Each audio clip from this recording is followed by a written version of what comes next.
Ngikubingelele mbukeli phinde ngamukele ukuthi manje sikuthatha zona indaba ezifika ngaso-ke isikhathi. UThabani-ke uthi laphana-ke yena-ke uMax Mfokamakhanya ukhala ngokuthi-ke laphana-ke inkosi-ke uMelusi-ke uZondi-ke akasayifaki imali ngaso-ke isikhathi, njengoba-ke sazi ukuthi-ke yena-ke laphana-ke uMelusi-ke uZondi-ke inkosi ngempela-ke yaninga laphana-ke uMax laphana-ke iyona-ke unyenyavu lwemoto-ke mbukeli-ke, okukhomba-ke ukuthi-ke bayasebenzisana naye-ke laphana-ke uMax Mfokamakhanya. Laphana-ke yena-ke uThabani uthi-ke ufonela uyena laphana-ke uMax ukhala ngokuthi-ke inkosi ayisamniki imali ngendlela noma-ke ngesikhathi ayisangene-ke imali-ke ngaso-ke isikhathi-ke asuke asilindele laphana-ke.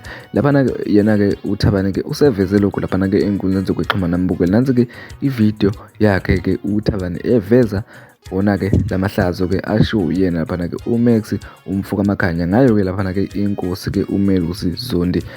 Qale-ke futhi la ngiveze okunye okade kuyimfihlo futhi kwezinye imfihlo uMax angitshele zona.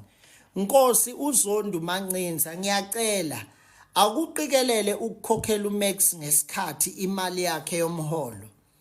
uMax unokuthatha isikhathi sakho ukuthi ungamkhokheli. Ngiyacela ukuthi kulesithembiso wamenzela sona wathi akalwe izimpi zaku-social media uzombhadala umfaka kwi-payroll.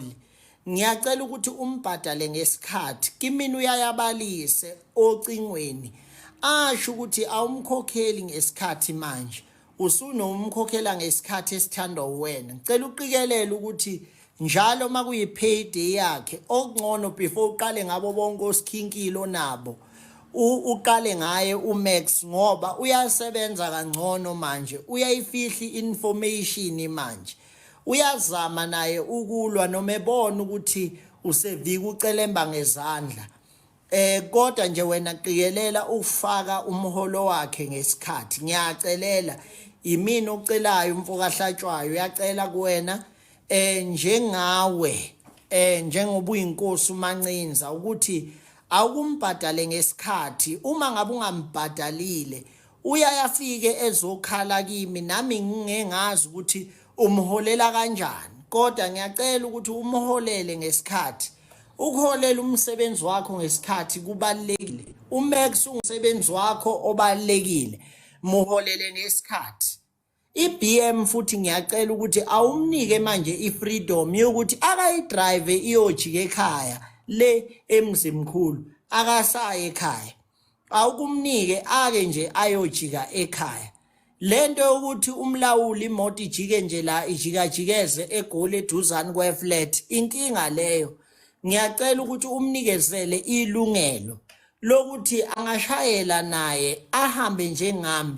Mina imoto zami zonke nje ziyahamba zifike eThekwini, zifike kuphi, zihambe zingibekela ngifuna khona. Bayazi abaningi nginokubashiya even nakwi-live ngithi ngisahamba ngisayoreyisa nje ku-freeway ebusuku. So ngiyacela ukuthi umnike imoto nango